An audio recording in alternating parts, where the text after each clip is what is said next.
Nazis had been stealing art out of Warsaw, Amsterdam, Paris. And to put a team together and try to protect what's left and find what's missing. George, it seems to me there is an idea that supersedes even that of preserving art and culture and identity in this film.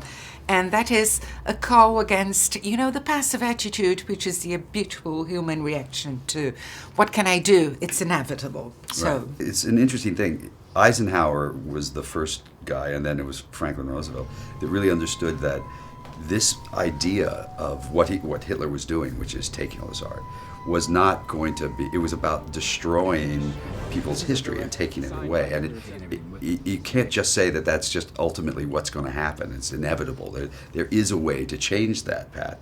It was also the same thing. We were blowing up, we as Americans were going into Italy, and we're blowing up unbelievably beautiful buildings that someday we're going to have to, we're going to take the blame for, and we'll make ourselves unpopular for doing it. And these guys said that doesn't have to be that way. And so there was some hope in it, which is a kind of a fascinating thing for these guys. We as a generation keep going back to World War II. Sure.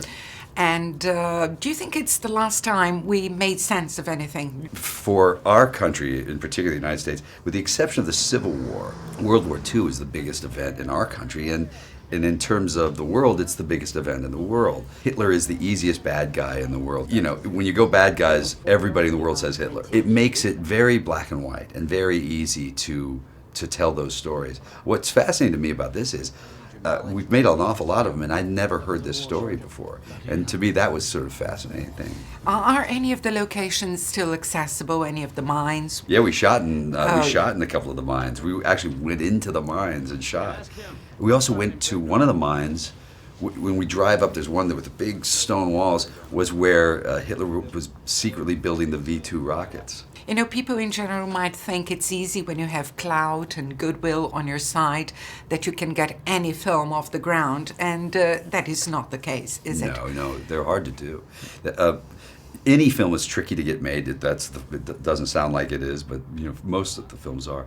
Grant and I, as partners, were set out to say, let's just try to make the films that studios wouldn't necessarily just make. We wanted to, made Good Night and Good Luck as a black and white film, and I had to mortgage my house to do it.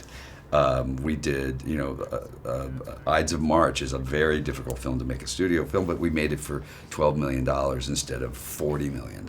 And we've been trying for a long time to make films that are hard to get made, and that's the fun of what we're doing. Do I and any other coffee fins all over the world have helped you make this? Yes, you did. Thank you.